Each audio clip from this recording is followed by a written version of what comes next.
nous sommes là pour faire un reportage sur vous. Ah, sur moi? Vas-y, filme-moi là, filme-moi, putain, il comprend. Bon alors toi, enculé de blanc, viens avec moi. Je vais te montrer ce que c'est que la terre Kanaki. Oui, c'est pourquoi? Qu'est-ce que c'est que Alors, ça? on m'a indiqué qu'il y avait une route, le GR20 par ici. Non, il n'y a pas de route ici, madame. Non, ici vous êtes en Nouvelle-Calédonie. Vous êtes chez moi, madame. Oui, mais je suis enchantée. Eh ben donc tu dégages. Parce qu'on rentre pas comme ça chez les Kanaks. Est-ce que j'ai l'air d'un blanc? Eh ben non. Et pourquoi j'ai pas l'air d'un blanc? Parce que je suis un Kanak. Et chez les Kanaks, on rentre en faisant la coutume. Ah, excusez-moi, alors bonjour. Eh les gars, elle a pas prévu de faire la coutume, hein? Oh, on fait la coutume chez nous. Eh ben ouais, hein. J'ai dit bonjour quand même. Bon, écoute, on va pas y passer 3 heures. Donne-moi 1000 balles et ça ira, on dira que t'as fait la coutume. Comment? Allez, donne 1000 balles. Donne 1000 balles, on t'explique après. Allez, donne 2000. C'est pas comme ça chez nous la coutume. Donne 2000. Bah oui, mais chez vous c'est moins bien. Allez, culé de touriste. Allez, retourne dans ton pays. Eh, sale blanc, va. Allez. Dans l'école maintenant, on parle le mélanésien. Il y a un Sénat coutumier. Il y a tout ce qu'il faut pour développer leurs coutumes. Alors qu'ils disent qu'ils ont peur, c'est faux. C'est un faux prétexte. Là-bas il fait chaud, on boit l'eau du coco. Sous les cocotiers, les filles sont bronzées, les maillots mouillés et les bons à bomber. Ça sent le colombo, les plats épicés, il y a du zouk à fond. C'est comme le dégel du corps électoral, c'est un faux prétexte également. Ce qu'ils veulent, c'est nous foutre dehors. Parce qu'on est des blancs, mais c'est la vérité, vous ne l'avez pas vécu.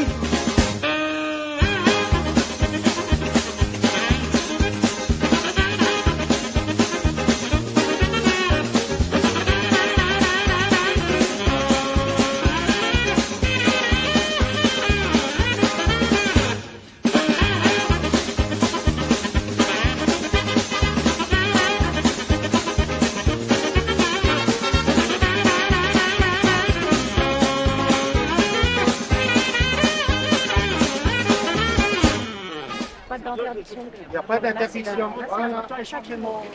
De toute façon, il ne passera pas là-bas. Il passera pas de quoi? Il ne vient pas dans la salle à la réunion, ça c'est sûr. On a besoin de savoir que tout le monde doit vivre ensemble. Mais qu'est-ce qu'il fait ici, lui? Torchon, dégage. N'importe quoi, regardez-moi ça. Dégage ta merde là. Non, il faut dire les choses devant les gens. C'est pas les Kanaks, vous commencez à péter les couilles aux blancs, hein. Ce qu'ils veulent, c'est nous foutre dehors. Parce qu'on est des blancs, mais c'est la vérité, vous ne l'avez pas vécu. Depuis son retour à la Maison-Blanche, Donald Trump accuse sans preuve Pretoria de génocide contre les Afrikaners, les fermiers blancs d'Afrique du Sud. Des allégations portées par Elon Musk, sud-africain de naissance. Le président américain, pourtant en plein durcissement de sa politique migratoire, a même lancé un plan pour permettre aux fermiers blancs de demander l'asile aux États-Unis. Dans le bureau ovale, la tension monte graduellement. Et le milliardaire va jusqu'à diffuser des vidéos détournées de leur contexte, censées étayer ses accusations. Cyril Ramaphosa reste impassible et attend de prendre la parole. Notre politique gouvernementale est totalement contraire à ces propos, même au Parlement. Mais vous leur permettez de s'emparer des terres? Lorsqu'ils tuent les agriculteurs blancs, il ne leur arrive rien. Je suis désolé, je n'ai pas d'avion à vous donner. Une pique en référence au Boeing 747 offert par le Qatar à la Maison-Blanche. En gardant son calme et son sourire, Cyril Ramaphosa a échappé à l'humiliation. Oui, tu peux me photographier, oui. Vous voulez un interview aussi? Non, mais pour qui vous vous prenez là? Retournez d'où vous venez, on n'a pas besoin de vous. Hein. Mais j'habite ici. On habite Ah ici, nous, monsieur. Hein. Parce que je sais pas d'où vous êtes là, mais franchement, vous faites chier aussi, vous les journalistes. Là. Allez, culé de touriste. Allez, retourne dans ton pays. Eh, sale blanc, va. Des tensions qui ont convaincu Paul de ne pas participer à la réunion publique avec Marine Le Pen. Instaurer un tout petit peu le vivre ensemble. Ça te donne de l'espoir? Mais bien sûr. Je rêve ou à part moi personne voit rien. Tous nos voisins nous détestent, à tel point qu'ils font une super fête quand on se barre en vacances. Ne me dis pas que ça te reprend. Moi, ce qui m'étonne, c'est leur sens de l'organisation. Et ça te fait rien que tout le monde nous méprise? Mais non, ces gens ont besoin d'un bouc émissaire. Nous haïr leur donne le sentiment de former une communauté. Ta mère a raison, fiston. Le meilleur lien social, c'est l'ennemi commun. Sans nous, ils se ligueraient sûrement contre quelqu'un d'autre. Ah, ça c'est sympa. Marine Le Pen de bonne humeur à Donf sur de la musette. C'est sympa d'être à côté de la musique. Mais la bonne humeur a ses limites écoutez. Bah alors, on danse plus là?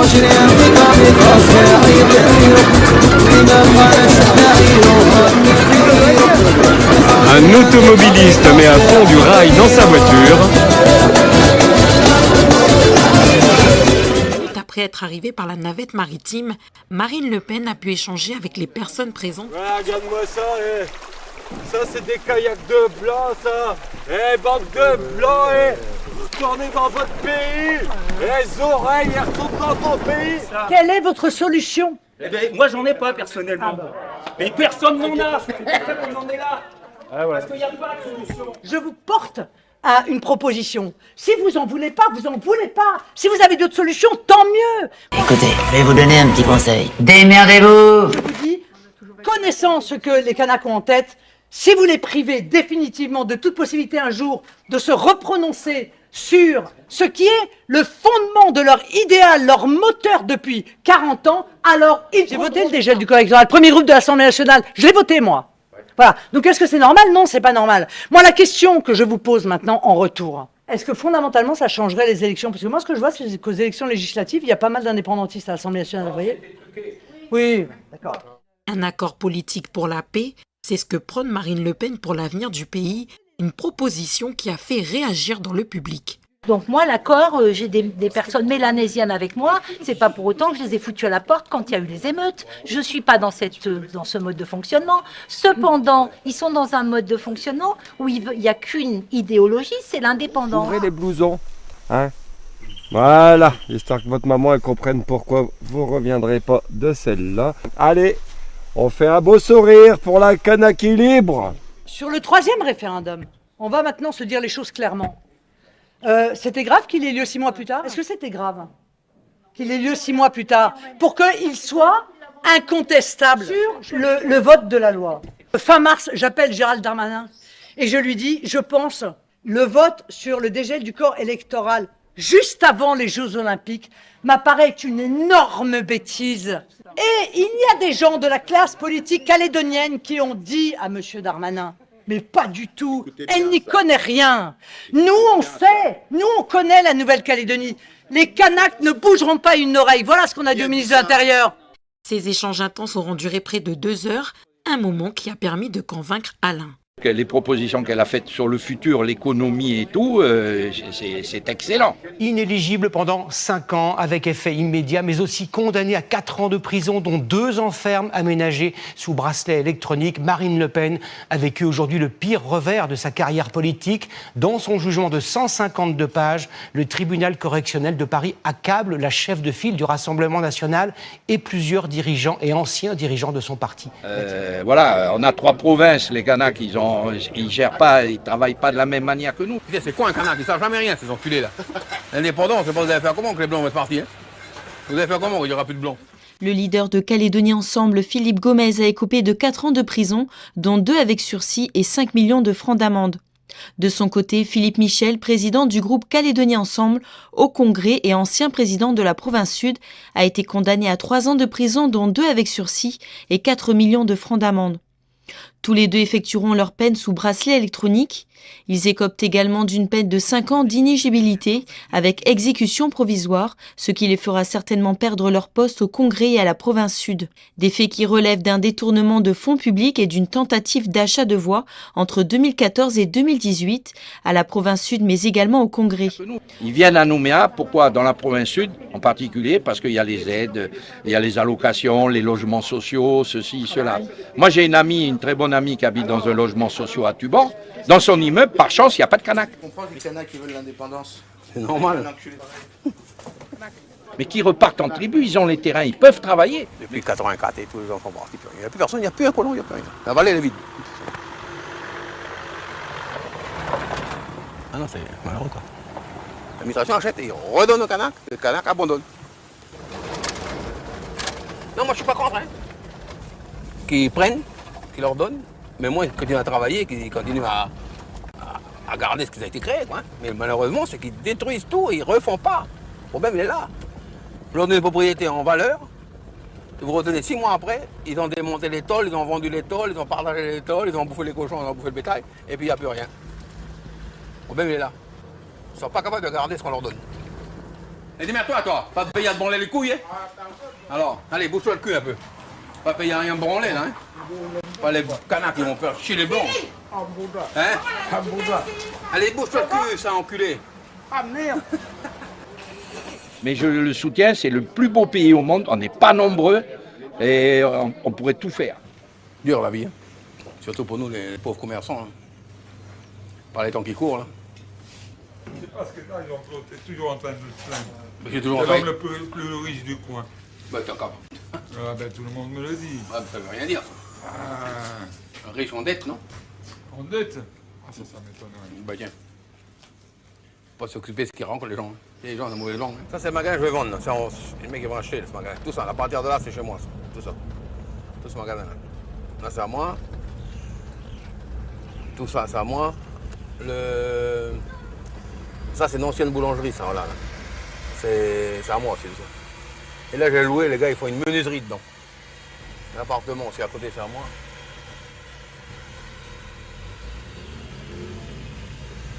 Il y a un terrain vague, là, c'est à moi aussi. On va arriver à côté de la mairie, là. Tout ce terrain vague, là, c'est à moi. C'est mon magasin, là, aussi. Celui qui tourne, là. Boucherie, station essence. Voilà, tout ça, là, ça m'appartient aussi. C'est un ancien magasin que j'ai acheté. C'est un gars qui me faisait concurrence. Alors j'ai acheté, j'ai fermé. Là, c'est tout. Ma politique à moi, c'est d'acheter les magasins et les fermer. Dès qu'un gars m'embêtait, j'achète le magasin et le fermer. Comme ça, il n'y a plus de concurrence. Ah, ça aussi, c'est à moi, là. Et un gars, il devait faire un magasin ici, là. Alors moi, j'ai acheté le terrain pour bloquer. Voilà, ça, c'est à moi, ça. C'est beau, ça. J'ai toujours voulu faire commerçant. Faut aimer commerçant. Tiens donc. On va piquer des mecs, hein. Le mec est enterré, pour l'enterrer encore plus.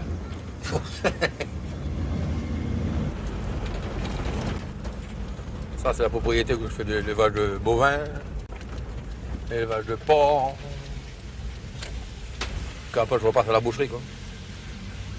À partir de là, c'est ma propriété, ça. Propriété un peu de plaisance, on vient à la chasse. Mais moi, quand c'est pas un grand terrain, j'ai que 100 hectares. Hein. T'as vu comment c'est magnifique? Et tu sais pourquoi c'est magnifique ici? Tu vois, ici c'est magnifique parce que tu vois tout ça là, tu vois tout là. Tu vois la pierre là, l'arbre qui est là, le bout de bois, ben tu vois, c'est à moi. C'est à moi. Ah voilà, ouais. Les fleurs pourries là, ça c'est à moi. Tu vois le troupeau de canaques là, hein? Ben c'est à moi, hein? Hein les canaques? Faudrait vous bouger le cul un peu, hein? Les canaques d'avant, ils étaient moins bêtes que ceux de maintenant et plus courageux. Oui. Ah ouais, c'est vrai. Parce que les canaques d'avant, ils ne savaient pas lire, ils n'avaient pas été à l'école, ils n'avaient rien, mais ils travaillaient. Ils avaient leur usine à café, ils avaient leur bateau pour la pêche, ils avaient l'élevage de porc, ils avaient leur poules, ils n'ont plus rien. Ils n'ont plus rien. Ils n'ont pas besoin d'argent, ces gens-là. Ils vont dans la tribu, ils cultivent les ignames, leurs tarots, leur machin, et puis c'est tout, quoi. Ils n'ont pas de grandes idées. Hein. Ils ont honte de travailler devant les autres. Ouais. Bah, ils ont honte de travailler. Bah, le nombre d'ouvriers qui viennent, et puis dès qu'ils voient qu'il faut prendre une pelle, une pioche, il reste quoi, 1 heure? Ils viennent même pas chercher leur heure de travail, hein. On les revoit plus. Faudrait vous bouger le cul un peu, hein. là. Oh là. Fou, des fois je désespère. Et après ça crée un indépendant. Ça, c'est marrant, quoi. Hein, c'est ce qui s'appelle vulgairement cracher dans la soupe. C'est comme ça. Hein. Avant d'être indépendant, il faut se rendre indépendant économiquement, puis après on peut réclamer une indépendance totale. Mais tant qu'on dépend d'un pays, on n'a plus qu'une chose à faire, c'est la fermer. Hein. Mais c'est comme ça que je vois ça. Hein. Qu'en penses-tu, cher ami? Bon, moi, je vais prendre ma retraite, alors tu sais ce que ça arrive. On ira sur la Côte d'Azur. La Côte d'Azur, là, tu vas te faire astiquer par les Arabes. Avant, on vendait je sais pas moi, 200 cartons par semaine comme ça. Mais non, on vend 50 cartons. Quoi. Pas cher, ça. Voilà. Ah, mais ça a eu payé. Maintenant, on fait du social, maintenant. C'est vrai. Moi, je vendais 1000 cartons de bière par mois. Moyenne 1000 cartons. C'est énorme. 1000 cartons de bière, sans compter le vin, sans compter le whisky. Trois-Rivières, Boulogne ou la Monie. Et oui, c'est clair comme l'eau de la mer. J'y vais quand c'est gratuit, congé bonifié. Dis-moi, Timal, est-ce que tu connais? Par mois, je dois vendre 300, 400 cartons. Peut-être 400 cartons. Je pouvais pas Ah, on rentrer peut dans pas, le magasin le samedi dimanche. C'était incroyable. Ah ouais. Dans la cour, c'était des nids d'indigènes qui buvaient tout ça. Mais il avait de l'argent. Il avait de l'argent. Là, mais il n'avait plus de sous. C'est vrai que moi j'ai connu ça, quoi. Et moi, je pense que plus ça ira, moins il y aura d'argent. Il n'y a plus rien. Il n'y a plus rien. Je dirais, tu vas avoir un exemple, tu vois, la bière, il faut la payer, mais tu vois pas les mecs à la bière, ils se chauffent tous au cannabis, donc ils plantent. C'est vrai. Ils plantent l'herbe, ici ça pousse comme le cannabis, ça pousse comme de l'herbe. Si vous foutez un cannabis, la graine, ça pousse comme de l'herbe. Ah, les mecs, ils se chauffent tous au cannabis. Pourquoi pas, on n'est pas limité dans la vie. Maintenant mon thermomètre fait dans le négatif. Je ne sais pas pourquoi, mais ça me rend inactif. C'est plus cool de rester au chaud, dit comme un bon split. Vous voyez plus de bière, je dirais que vous avez l'exemple des personnes dans la cour. C'est foutu quoi. Ça, moi je dis que la Calédonie, elle est en train de mourir. La Calédonie, elle meurt. C'est vrai, elle meurt. C'est fini quoi, on arrive au bout je crois. Trop de subventions, trop de retraites, trop de chômage, trop de tous ces trucs-là. Quand même. La France, elle arrose, mais ça va arriver à une fin, tout ça. Hein. Moi, je pense. Hein.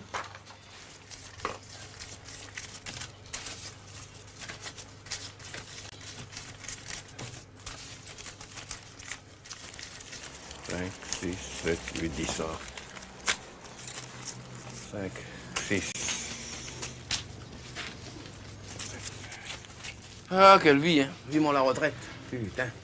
Combien t'as pour d'argent, toi? Ah bon, oui. Le 10e des secrétaires. Combien tu dois avoir d'argent liquide en banque?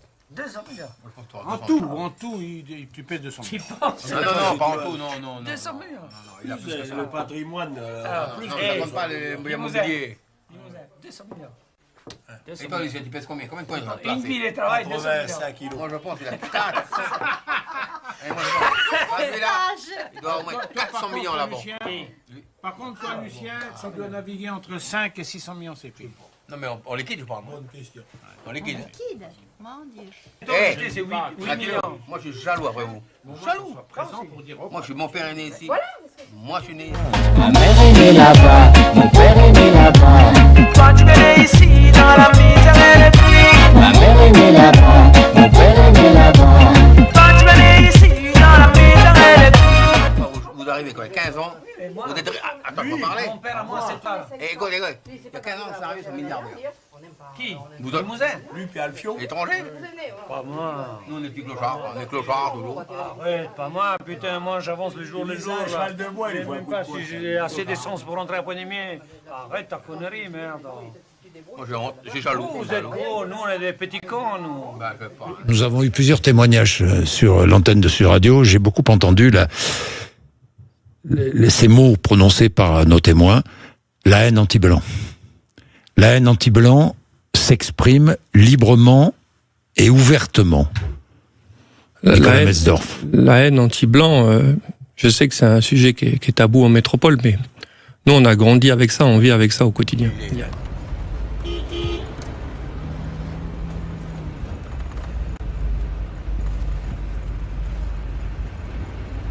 Vérole. Le gars, il va aller à gauche encore. Casse l'enculé, là. Eh, voilà. Enculé blanc, il a dit.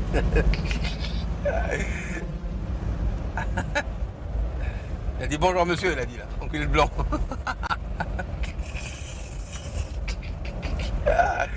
Le mythe du noir agressif, ça a toujours été pour le disqualifier de penser. C'est-à-dire que si tu es en colère, c'est que tu n'es pas capable de raisonner logiquement. Puisque, en tout cas en Occident, la colère c'est l'ennemi de la réflexion. Ça c'est un truc paternaliste. C'est façon de dire que tu es primitif. Tu ne sais pas organiser ta pensée. Ça c'est une façon de te disqualifier. C'est une façon de disqualifier le discours. Et c'est une façon aussi de s'assurer d'un certain confort. C'est-à-dire, je veux bien t'entendre, mais dis-le-moi gentiment que ce soit pas inconfortable. Non, des fois c'est un crachat dans ta gueule que j'ai envie d'envoyer pour que tu comprennes.